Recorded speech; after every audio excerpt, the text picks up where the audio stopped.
Praise the lord. దేవునికి స్తోత్రం. సాటి లేని జీవము గల సర్వశక్తిమంతుడైన యేసయ్య పరిశుద్ధ నామంలో అందరికీ బ్లెస్సింగ్ బీయింగ్ క్రిస్టియన్ తరపున వందనాలు. మరి మన న్యూ ఇయర్ మెడిటేషన్స్లో భాగంగా ఈరోజు డే 38. మరి దీనికి ఈరోజు మనము విమర్శిస్తున్నావా, ఐ యు క్రిటిసైజింగ్, విమర్శ అనే మాట మీద వచ్చే లేఖనాన్ని ధ్యానిద్దాము.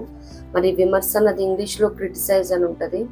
మరి ఇదే ఇంగ్లీష్ ట్రాన్స్లేషన్లో తీర్పు అనే మాట మీద కూడా లేఖనాలు ట్రాన్స్లేట్ చేయడం జరిగింది. బట్ మనము తెలుగులో ఉన్న విమర్శ అనే మాట మాత్రమే ధ్యానిద్దాము. మరి దీనికి సంబంధించి కీవర్డ్స్గా ప్రసంగి గ్రంథము 12వ అధ్యాయము 14వ వచనం. గూఢమైన ప్రతి అంశమును గురించి దేవుడు విమర్శ చేయనప్పుడు ఆయన ప్రతిక్రియను అది మంచిదే కానీ చెడ్డదే కానీ తీర్పులోనికి తెచ్చును. దేవునికి స్తోత్రం. హల్లెలూయా. మరి నేటి దినాలలో ఎంత టెక్నాలజీ పెరిగిపోయినా పెరుగుతున్న టెక్నాలజీతో పాటు విమర్శకులు కూడా ఎక్కువైపోతూ ఉన్నారు. ప్రతి దానికి విమర్శించడం, ఈ పని ఇలా చేయొచ్చు కదా, అలా ఎందుకు చేశారు, ఇలా కదా చేయాల్సింది, వారు ఇలా ఎందుకుంటున్నారు, అలా ఉండాలి కదా అని వారే స్టాండర్డ్స్ పెట్టుకొని దానికి పారామీటర్స్ పెట్టి ఇతరుల్ని బేరీస్ చేస్తూ ఉంటారు, క్రిటిసైజ్ చేస్తూ ఉంటారు. మరి ఇంతకుముందు మా చిన్నప్పటి దినాలలో అయితే ఇలా క్రిటిక్స్ అని ఉండేవాళ్ళు. వాళ్ళు జర్నలిజం చేసి ఆ మూవీస్ కానీ ఈ రీతిగా ఉండేవారు అనమాట. అంటే విమర్శకుల మన్నలు పొందిన మూవీ ఇది అని ఆ రీతిగా చెప్తూ ఉంటారు. నేటి దినాలలో నిజంగా ఒక స్టెప్ ముందుకేసి నేటి దినాలలో సేవకులు చేస్తున్న ప్రతి పనిని వారు ప్రసంగాలని ముందుకి వెనక్కి పాస్ చేసి ఫార్వర్డ్ చేసి బ్యాక్వర్డ్ చేసేసి వారు అంటున్న ప్రతి మాటను కూడా విమర్శిస్తున్న వారు అధికమైపోతూ ఉన్నారు. నిజంగా విమర్శకులు క్రిటిక్స్ అంటే వారు అనేకమైన ట్రాన్స్లేషన్స్ చూసి వారుకున్న పారామీటర్స్ ప్రకారం ఆ స్టాండర్డ్స్ ప్రకారము వీరు ఏ రీతిగా ఉన్నారని వారు ఆ రీతిగా కంపేర్ చేసి క్రిటిసైజ్ చేస్తారు. బట్ నేటి దినాలలో ప్రతి ఒక్కరు విమర్శకులు అయిపోయారు. ప్రతి దాన్ని విమర్శించడం, ప్రతి మాటని పట్టి లాగి విమర్శిస్తూ ఉంటారు. నేను చేస్తున్న చిన్న మెడిటేషన్స్ దీంట్లోనే ఇంగ్లీష్ ట్రాన్స్లేషన్స్ మోర్ దెన్ 25 దాకా చూశాను. అటువంటిది వారందరూ మంచిగా వాడబడుతున్న దైవజనులు ఇంకెన్ని ట్రాన్స్లేషన్స్ చూసి, ఎందుకంటే తెలుగులోకి వచ్చేసరికి ఆ ట్రాన్స్లేషన్ ఎంటైర్లీ డిఫరెంట్ వర్డ్తో యూజ్ చేస్తూ ఉంటారనమాట. వారు చెప్తున్న లేఖనాలు తెలుగు ట్రాన్స్లేషన్ బేస్ చేసుకొని అయితే ఇంగ్లీష్లో విరుద్ధమైన మాటలు కూడా, అంటే యాంటోనిమ్స్, వ్యతిరేకమైన పదాలతో కూడా ఉంటాయి ఒక్కొక్కసారి. అంటే అన్ని పర్యాయ పదాలే ఉండవు.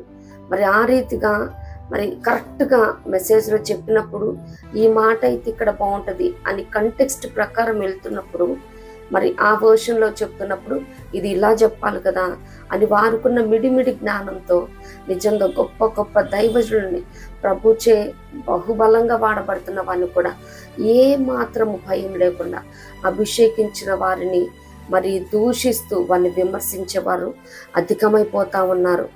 ఏ మాత్రము భయం లేదండి. వారి వస్త్రధారణ ఏంటి, వ్యక్తిగతం ఏంటి, ప్రసంగాలేంటి, ప్రతి ఒక్కదాని మీద విమర్శించేవారు అధికమైపోతా ఉన్నారు. సేవకులే అంటుంటే ఇంకా కామన్ పీపుల్ సంగతి ఇంకా చెప్పేదేముంది. ఏమాత్రం భయం లేదు విమర్శించే వారికి. ఎట్ ద సేమ్ టైం విమర్శలు కావాలి. ఎందుకంటే విమర్శించేవారు లేకపోతే ఎవరిష్టానుసారంగా వారు చెప్పేసుకుంటూ చేసేసుకుంటూ వెళ్ళిపోతూ ఉంటారు. విమర్శకులు ఉంటే కొంచెం భయమన్నా ఉంటుంది.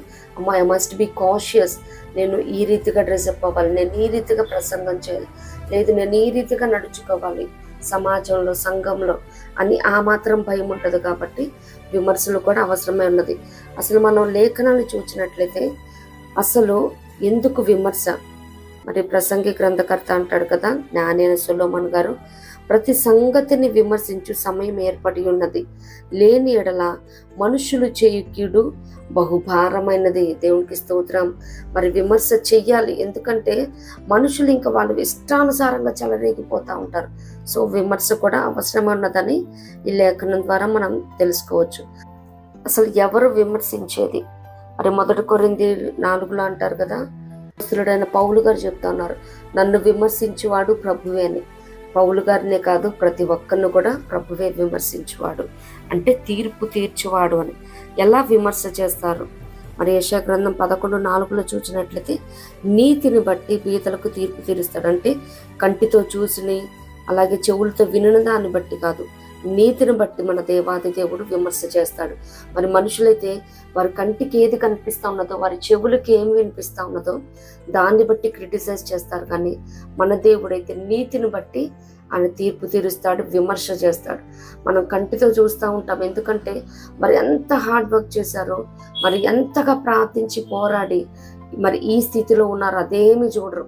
మరి ఇప్పుడు ఏదైతే వారు ప్రభు చేతిలో వాడబడతా ఉన్నారో, అలాగే ప్రభు చే వారు ఆశీర్దింపబడినారో, ఈ స్థితిని బట్టి, ఈ పరిస్థితిని బట్టి వారు విమర్శ చేస్తూ ఉంటారు. మరి ఇది తగదు. అలాగే ధర్మశాస్త్రాన్ని బట్టి, మరి మలాకి 2:9 ఉంటుంది, అలాగే యాకోబు పత్రికలో కూడా ధర్మశాస్త్రాన్ని బట్టి తీర్పు ఉంటుందని మనం చూడగలం. అలాగే ఎవరికి విమర్శ అంటే మనం తీర్పు అన్నది కాదు, తీర్పు అంటే చాలా లేఖనాలు ఆధారంగా మనం మాట్లాడొచ్చు. క్రిటిసైజ్ అనే మాట మీద, విమర్శ అనే మాట మీద మనం ధ్యానిస్తూ ఉన్నాము. దీని ప్రకారం చూసినట్లయితే నరహత్య చేసేవారికి మత్తయి సువార్త 5:21 మనం చూడగలుగుతాం. నరహత్య అంటే ఏదో కత్తితో పొడి చేయటం, ఏ రీతిగా మనిషిని చంపటం కాదు, కానీ కత్తిపోటు వంటి మాటలతో చంపేవారు కూడా ఉన్నారు, వారి కళ్ళతో చంపేవాళ్ళు ఉన్నారు, వారి ప్రవర్తనను బట్టి చంపేవాళ్ళు ఉన్నారు, వారి మాటల ద్వారా నరహత్య చేసేవారు ఉన్నారు. ఇటువంటి వారికి విమర్శ అంట. అంత మాత్రమే కాదు, కానీ తన సహోదరుని కోపపడు వారికి కూడా విమర్శ ఉందంట, తీర్పు ఉన్నది. అలాగే ఎవరైనా మరి యేసయ్య తన శిష్యులని సువార్త నిమిత్తం పంపుతున్నప్పుడు అక్కడ వారిని ఎవరన్నా చేర్చుకోకుండా, రిసీవ్ చేసుకోకుండా ఉంటే మరి అటువంటి పట్టణానికి కూడా విమర్శ ఉందంట. సొదొమ గొమొర్రా పట్టణం కంటే బహు భయంకరమైన విమర్శ ఆ పట్టణానికి ఉన్నదంట. మరి అంత మాత్రమే కాదు, కానీ దేన్ని బట్టి విమర్శ మరి చూసినట్లయితే మత్తయి సువార్త 12వ అధ్యాయంలో మనుషులు పలుకు వ్యర్థమైన ప్రతి మాటను గుర్చి విమర్శ దినమున లెక్క చెప్పవలసి ఉన్నది. దేవునికి స్తోత్రం. ప్రతి ఒక్కరం కూడా మనం ఏం మాట్లాడుతున్నా కానీ నమ్మో నేను లెక్క అప్పచెప్పాలి, రేపు తీర్పు దినాన దేవుడు క్రీస్తు న్యాయపీఠం ఎదుట నేను నిలవాలి. ఎందుకంటే మన నోటి మాటలు, మన హృదయ ధ్యానమును ఆయన దృష్టికి అంగీకారములుగా ఉండాలి. మరి మనం ఇతరుల మీద ఏమైనా పాయింట్అవుట్ చేస్తుంటే ప్రతి మాట గురించి కూడా విమర్శ దినాన మనం నిలబడాలి అక్కడ. ఎందుకంటే విస్తారమైన మాటలలో దోషం ఉండక మనకు గాసిప్స్ చేసేస్తూ ఉంటారు, ఇతరులని ఆనందపరచాలని, టైం పాస్ చేయటానికి, జోకులేయటానికి అభాసకుల్లాగా ఏవేవో మాట్లాడేస్తూ ఉంటారు.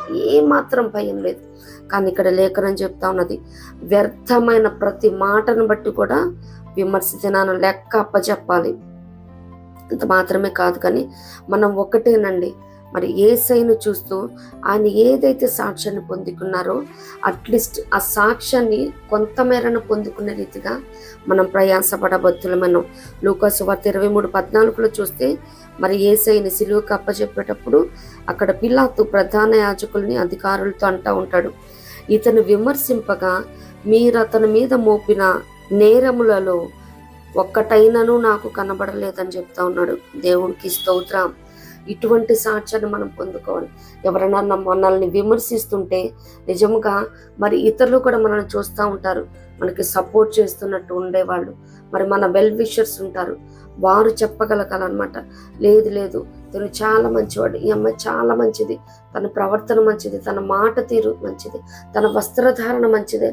ఈ రీతిగా మనం మంచి మన్నలు పొందుకోవాలంటే నిజంగా ఏ ఒక్క నేరము కూడా యేసయ్యలో కనుగొనలేకపోయారు. ఆ రీతిగా విమర్శకుల విమర్శలు, వారి మన్నలను కూడా పొందుకునే రీతిగా ప్రతి క్రిస్టియన్ కూడా ప్రవర్తింపబద్దులమే ఉన్నాం, ప్రసంగించబద్దులమే ఉన్నాం, జీవించబద్దులమే ఉన్నాం. దేవునికి స్తోత్రం. ఇట్టి కృప ప్రభు మనందరికీ అనుగ్రహించును గాక. ప్రభు కృప మనందరికీ తోడైండును గాక. ఆమేన్.